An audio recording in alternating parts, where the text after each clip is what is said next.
খুলে শুনে রাখো, আজকে তোমাকে পাকা রুই আনতেই হবে, আনতেই হবে।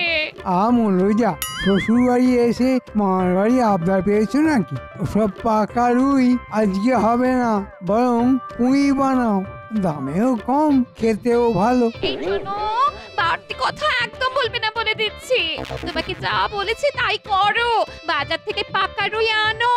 আমি খাবো লেজা, তুমি খাবে মুড়ো, না আনলে তোমার মাথা করবো গুঁড়ো। না না, আজকে ট্যাঙ্ক একেবারে ফাঁকা। ওই গোপালের জন্য রাজসভা থেকে কিছু সরাতেও পারছি না। আমি ওসব কিচ্ছু বুঝি না, আমার পাকা রুই চাই চাই চাই। কি মুশকিল। কিরে, আছিস নাকি বাড়িতে? আরে দাদা, তুই এতদিন পরে আমার এখানে পথ ভুলে নাকি? না না, পথ ভুলে কেন, ইচ্ছে করে এসেছি। এখানে আমার সম্পত্তির ভাগ চাই। তুই তো সম্পত্তির ভাগ পেয়েছিস, গ্রামের জমি পেয়েছিস। একদম বাজে কথা বলবি না, একদম বাজে কথা বলবি না। তুই কি বাড়ি গোলা বাড়ি আমাকে ঠকিয়ে নিজের নামে করে নিয়েছিস? একে ঠাকুরপো, তুমি এত দূর বয়ে বয়ে ভাগ চাইতে এসেছো? খেলায় পড়লে বিড়াল গাছে ওঠে বৌমা। আমার এখন খুব অভাব, চাষাবাদ ভালো হচ্ছে না, তাই এলাম ভাগ চাইতে, যদি জমি জমা বেচে কিছু করতে পারি। ঠিক আছে, এসেছিস যখন ভালোই করেছিস। তুই এখন বাড়িতে বিশ্রাম নে, আমি এখন রাজসভায় যাচ্ছি, এসে কথা বলবো। সকাল সকাল যত ঝামেলা। আমার পাকা রুই। পাকা রুই কেন, চুনোপুটিও হবে না। বাড়িতে যা আছে তাই রান্না করো, বেশি বায়না করো না তো।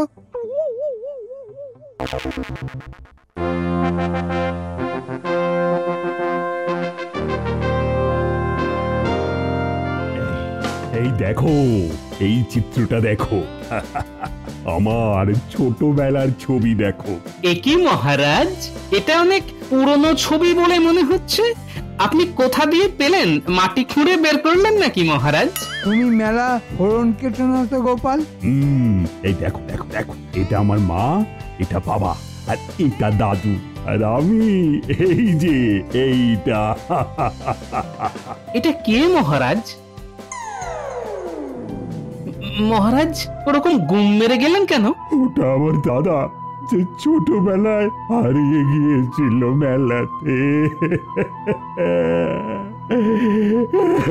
মহারাজ আপনি এরকম ভাবে কাঁদবেন না, আপনার কান্না দেখলে আমাদের খুব কান্না পায় মহারাজ। কই মহারাজ, দেখি দেখি ছবিটা আমায় একটু দেখান, একটু দেখি। এই তো সুযোগ। আমার দাদাকে যদি মহারাজের দাদা বলে চালিয়ে দিতে পারি, তাহলে কোনো সমস্যাই থাকবে না। শুধু এই ছবিটাতে মহারাজের দাদার গালে একটা তিল আছে, এই তিলটা লাগালেই হয়ে যাবে। আমার দাদা থেকে মহারাজের দাদা, আর মহারাজের সম্পত্তির ভাগটাও পেয়ে যাব দাদার মাথায় হাত বুলিয়ে। বাবা মন্ত্রী মশাই, আপনি মহারাজের কাছ থেকে এমন করে নিয়ে নিলেন ছবিটা, যেন মনে হচ্ছে আপনি কালকেই মহারাজের দাদাকে একেবারে খুঁজে এনে দেবেন। এই দেখে রাখতে তো অসুবিধে নেই, একটা রাজ্যের মন্ত্রী আমি, কাজের সূত্রে আমি এদিক ওদিক যাই, কত লোকের সাথে দেখা হয় আমার, ও তুমি বুঝবে না গোপাল। হ্যাঁ, আমরা কি আর বুঝি। আচ্ছা মহারাজ, আপনার দাদার নাম কি? আমার দাদার নাম ছিল জয়চন্দ্র। দেখি মন্ত্রী মশাই, আমি একবার দেখি।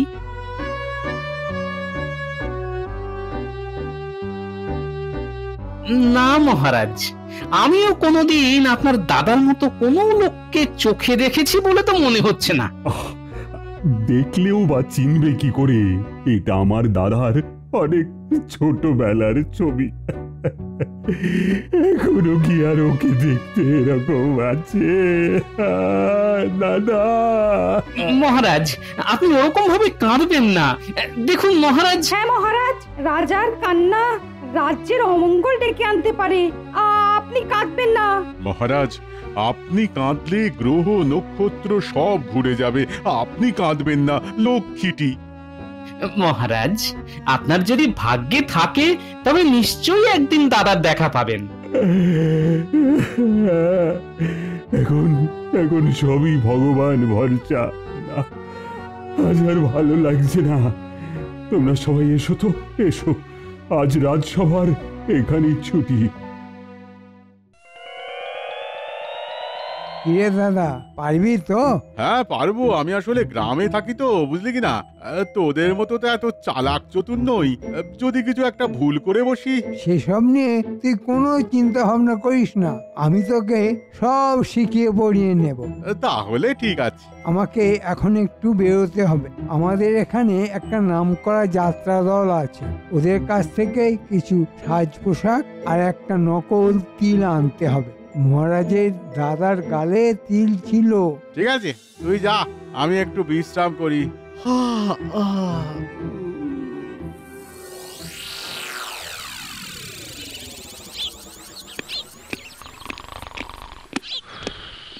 কিরে দাদা, তুই ঘুমিয়ে পড়লি? ঘুমোইনি, এই চোখটা একটু জড়িয়ে এসেছিল। সব ব্যবস্থা হয়ে গেছে এবার। মহারাজের সম্পত্তি আর আমাদের সম্পত্তি সব একাকার হয়ে যাবে। শুধু তোকে সামান্য কিছু কাজ করতে হবে। দেখি তোর গালটা দেখি। শোন দাদা, আজ থেকে তোর নাম জয়চন্দ্র, কৃষ্ণচন্দ্রের মেলায় হারিয়ে যাওয়া দাদা। ঠিক আছে, আমাকে শুধু একটু ভালো অভিনয় করতে হবে। আমি কালকে তোকে ঠিক সাজিয়ে নিয়ে যাব রাজসভায়। মহারাজ, রাজসভায় তো সবাই এসে গেছে, কিন্তু মন্ত্রী মশাই তো এখনো এলো না। মন্ত্রীর আবার পেট খারাপ হলো নাকি? এমনিতেই পেট পাতলা লোক। শুধু কি পেট, পুরো দেহটাই পাতলা। আহ, বাজে কথা বলো না তো। তুমি তো রোজই দেরি করে আসো। মন্ত্রী না হয় একটা দিন দেরি করে আসছে। মহারাজ, আমি এসে গেছি, আর সাথে কাকে নিয়ে এসেছি দেখুন। এটা কি? মহারাজ, এই সেই আপনার হারিয়ে যাওয়া দাদা। অনেক খুঁজে খুঁজে কাল রাতে পাশের গ্রাম থেকে ধরে এনেছি। কালকে সারাদিন আমি গরু খোঁজার মতো খুঁজেছি। কি আমার দাদা পাশের গ্রামেই ছিল, অথচ আমি জানি না? সত্যি তো একেবারে আমার দাদার মতো দেখতে। সেই তিল,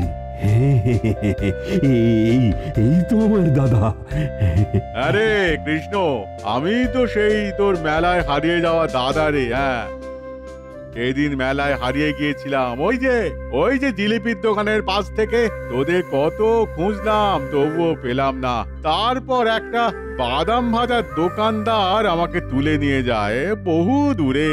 বছর খানেক হলো আমি পাশের গ্রামে এসেছি, বিয়ে করেছি ওই গ্রামেরই এক মেয়েকে। এ তো পুরো গল্পের গরু গাছে উঠে গেছে।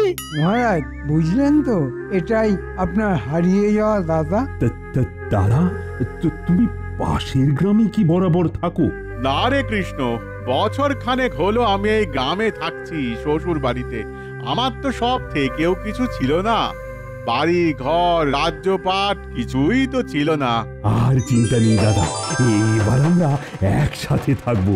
কি গোপাল, দেখতে পাচ্ছ তো, সারাদিন খেয়ে খেয়ে ভুঁড়ি বাড়ালে হয় না, একটু খাটতে শেখো, বুঝলে?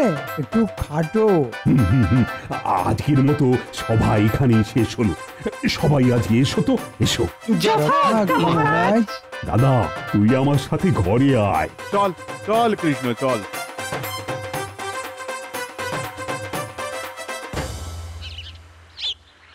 আচ্ছা, মহারাজ যে ছবি দেখিয়েছিলেন সেখানে ডান গালে তিল ছিল, কিন্তু এর তো দেখছি বাঁ গালে তিল। মানুষ বড় হয়ে গেলেও তিল তো একই দিকে থাকবে। ব্যাপারটা বড্ড গোলমেলে লাগছে। যাই, বাড়ি গিয়ে ভাবি।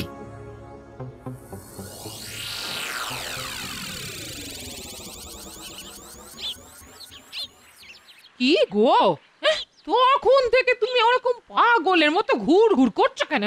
গিন্নি, আমার মাথাটা ঘুরে গেছে গিন্নি। কি যাতা কথা বলছো? এসো খেতে বসো, মাথা ঠান্ডা করে ভাবো কি ভাবছো। হ্যাঁ, আচ্ছা গিন্নি, তুমি একটা কথা বলো তো, বলছি বয়স বেড়ে গেলে কি শরীরে তিলের জায়গা বদলে যায়? মানে আজকে ধরো তোমার বাঁ গালে তিল আছে, তা 30-40 বছর পরে কি তোমার ওই তিলটা ডান গালে হয়ে যেতে পারে? কি বোকা বোকা কথা বলছো? তিলের আবার হাত পা আছে নাকি যে যেখানে সেখানে চলে যাবে? সেটাই হলো ব্যাপার। আমার মনে হচ্ছে ওই মন্ত্রীটা বেশ ষড়যন্ত্র করেছে। ব্যাপারটা দেখতে হচ্ছে তো। কে হতে পারে লোকটা? কে হতে পারে? কে হতে পারে? এই দেখো, আমার দাদা আজকে কত বড় মাছ পাঠিয়েছেন। বাবা, তোমার দাদা আবার এত দয়ালু ছিল নাকি? জানতাম না তো। কি বাজে কথা বলছো তুমি? না মানে কোনোদিন বোনের বাড়ি তো কিছু পাঠায়নি, তাই বললাম আর কি। এই দেখো, সব সময় ঝগড়া করবে না তো। আগে কোনোদিন পাঠায়নি তার জন্য ভবিষ্যতে কোনোদিন পাঠাবে না, সেটা তুমি ভাবলে কিভাবে? না না, আমি সেরকম ভাবে বলতে চাইনি। শোনো, আমার দাদা গায়ে হাওয়া লাগিয়ে ঘুরে বেড়ায় না। দাদা কাজে ব্যস্ত, তাই আসতে পারেন না। তা তুমি কোনোদিন যাও নাকি? এই ঝগড়াটা না হলে বুদ্ধিটা খুলতো না। ধন্যবাদ গিন্নি, ধন্যবাদ। মন্ত্রী রাতারাতি একটা লোক পেয়ে গেল। নিশ্চয়ই এটা মন্ত্রীর কোনো আত্মীয়। নজর রাখতে হবে, কারণ তিল দেখে তো আমি নিশ্চিত যে ওটা মহারাজের দাদা নয়। ডান গালের তিল বাঁ গালে যেতে পারে না।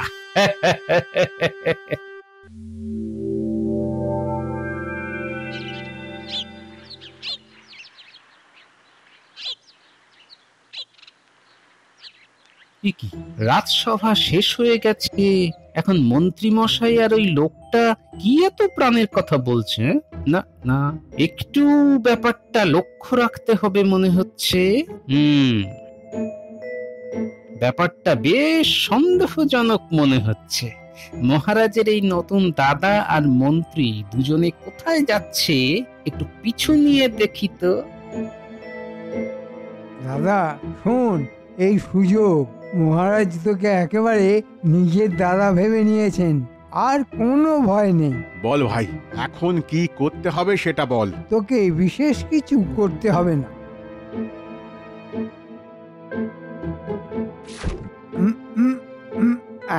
এই নে, এই ওষুধটা মহারাজকে খাইয়ে দিতে পারলে মহারাজ ঘুমিয়ে যাবেন। আর এই সুযোগে চাবি নিয়ে নেব আর রাজকোষ ফাঁকা করে দেব, শুধু একটা সুযোগের অপেক্ষা। আরে আমি তো রাজবাড়ির লোক, যেখানে সেখানে যখন তখন ঘোরাঘুরি করতে পারবো, তাই মনে হচ্ছে কাজটা আমার খুব তাড়াতাড়ি হয়ে যাবে। মন্ত্রী মশাই, আমি আপনাকে সুযোগ দেব। ঘুঘু দেখেছেন, ঘুঘুর ফাঁদ দেখেননি।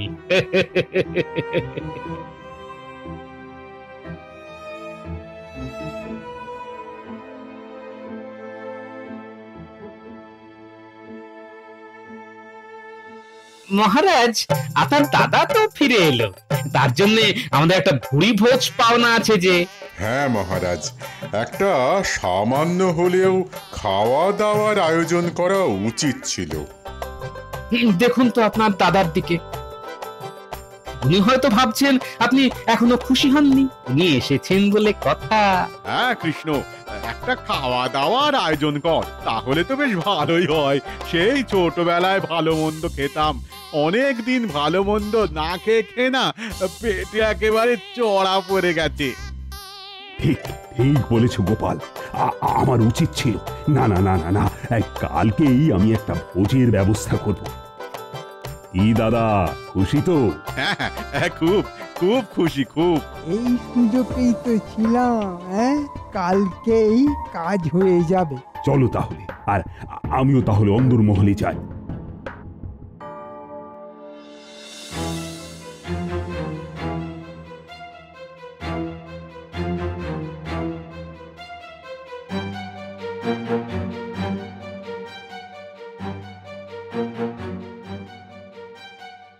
দুজনে একসাথে বেরিয়ে গেল। এবার আলোচনা হবে, ফন্দি হবে।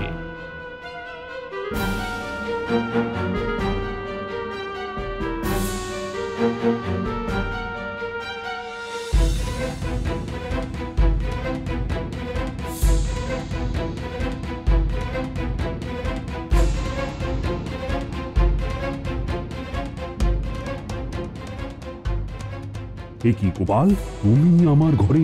আস্তে আস্তে মহারাজ, কালকে খাবারের সময় শুধু আপনার থালা থেকে খাবারটা ওই মন্ত্রী মশাই না হলে আপনার দাদাকে খেতে বলবেন, কেমন? কেন কেন গোপাল? শুনুন মহারাজ, এই যে মন্ত্রী মশাই আপনার দাদা বলে যাকে পরিচয় দিয়েছেন, তিনি আসলে আপনার দাদা নয়। কি কথা বলছো তুমি গোপাল? হ্যাঁ মহারাজ, আমি ঠিক কথাই বলছি। না না না, ওর গালে তো আমার দাদার মতনই একটা তিল আছে। ওই তিল দিয়েই তো তাল করার উদ্দেশ্যে আপনার দাদা হিসেবে এখানে এসেছে। কি বলছো গোপাল? আমি তো ঠিক বুঝতেই পারছি না। তিলটা যে গালে থাকার কথা সেই গালে নেই। আপনি একটা ছবির সাথে মিলিয়ে নেবেন। আমার ঈগল পাখির চোখ মহারাজ, আপনাদের চোখে ধোঁকা দিতে পারে, কিন্তু আমার নয়। সে কি সর্বনাশ! এবার কি হবে? কিছুই না, এখনো অবধি কোনো কিছু প্রমাণ হয়নি, কিন্তু কালকে সব দুধের দুধ জলের জল প্রমাণ হয়ে যাবে। ওরা অনেক বড় ষড়যন্ত্র করেছে আপনাকে ঘুমের ওষুধ খাইয়ে সিন্দুক ফাঁকা করার। সর্বনাশ! আমি এক্ষুনি বেটাকে বিদেয় করে দেব। তাহলে তো মহারাজ মন্ত্রী মশাইয়ের দোষ হাতে নাতে প্রমাণ হবে না। আমি যেরকম বলছি আপনি ঠিক সেই রকম করুন, তাহলে সাপও মরবে আর লাঠিও ভাঙবে না মহারাজ। আচ্ছা আচ্ছা, বলো বলো বলো। শুনুন,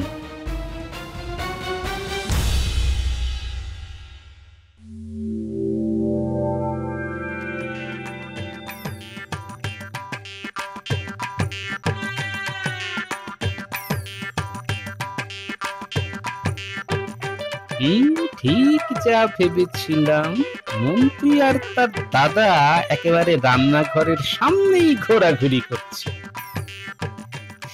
আরে ঠাকুর, তোমাকে কখন থেকে খুঁজছি। এখানে আবার গোপাল কি করছে? আরে চলো চলো, তোমাকে মহারাজ ডাকছেন। ও চলো চলো চলো গোপাল দাদা, চলো।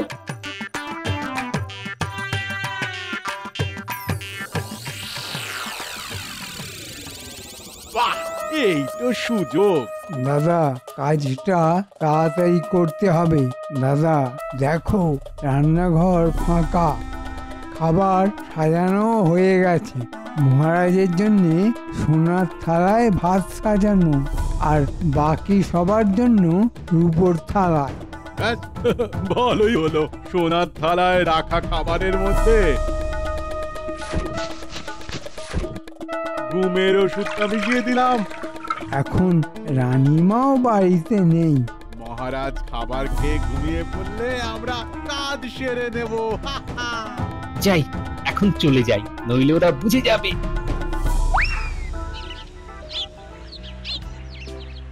মহারাজ, তাহলে খাওয়া শুরু করি? হ্যাঁ হ্যাঁ হ্যাঁ হ্যাঁ, শুরু করো। শুধু মন্ত্রী বাদী। কেন মহারাজ, আমি ভোজ খাবো না? হ্যাঁ খাবে তো, কিন্তু যেহেতু আমার দাদাকে তুমি খুঁজে এনেছো, তাই তোমাকে আজ আমার সোনার থালায় ভাত খেতে হবে। না মহারাজ, এ কি করে সম্ভব? আমি আপনার মন্ত্রী, রাজার থালায় খাবার খাওয়া আমার শোভা পায় না। আহা, আমি তো ভালোবেসে বলছি।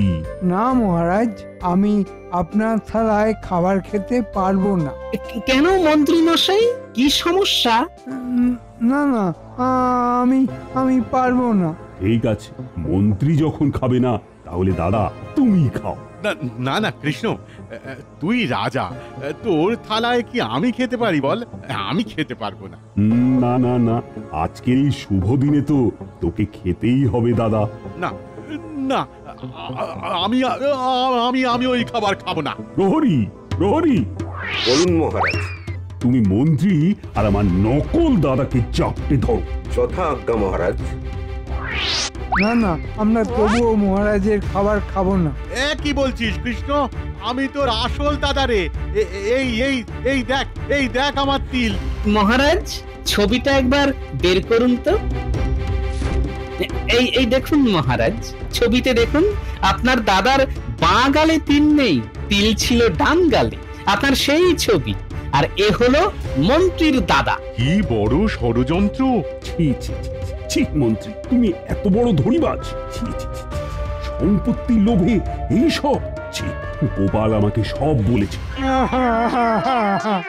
ও মহারাজ ভুলে গেছে, মহারাজ ভুলে গেছে। তোমাদের দুজনকেই আমি রাজ্য ছাড়া করব। কৃষ্ণ, মানে মহারাজ, এই মন্ত্রী আমার ভাই আমাকে ঠকিয়ে পুরো বাড়ি দিয়ে দিয়েছে, আমাকে লোভ দেখিয়েছে। আমি নির্দোষ, আমি পাশের গ্রামে থাকি একটা কুঁড়ে ঘরে। আজ থেকে মন্ত্রী ওই বাড়িতে থাকবে, আর মন্ত্রীর বাড়িতে থাকবে মন্ত্রীর দাদা। মহারাজ, আমি মরে যাব, আমাকে ছেড়ে দিন, আমাকে ছেড়ে দিন। ঠিক আছে, ঠিক আছে, এই খাবারটা তাহলে তুমি খাও, তাহলেই তোমাকে ছেড়ে দেব। না মহারাজ, এতে ঘুমের ওষুধ আছে, আমি খাবো না। মহারাজ, আপনি নিজে হাতে জোর করে খাইয়ে দিন না। ঠিক বলেছ। এসো মন্ত্রী, এসো। ওরে বাবা রে, পালাও পালাও।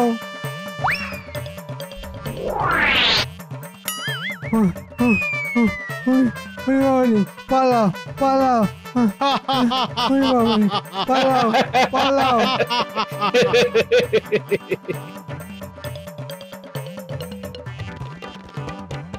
সাবস্ক্রাইব করে দিন ভাই, আর বেলটা বাজাতেও ভুলবেন না, না হলে মজা মিস করবেন।